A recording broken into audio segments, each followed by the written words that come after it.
Nous parlerons dans cette vidéo de la mesure de l'aire d'une surface. Il est très important de ne pas confondre aire et périmètre.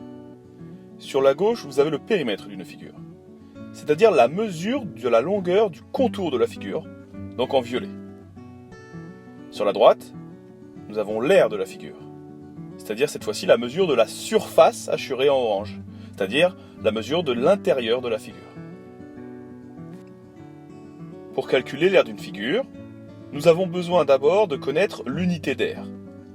Ici, nous allons prendre l'aire d'un carreau, donc qui est en orange.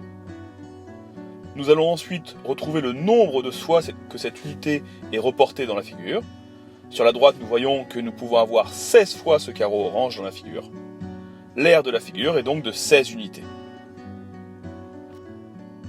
En prenant la même figure, mais cette fois-ci nous changeons l'unité d'aire, nous prenons pour unité l'aire de 2 carreaux, donc en vert.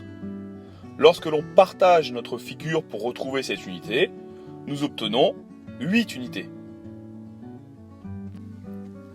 Il est important de voir ici que les deux figures ont une surface identique.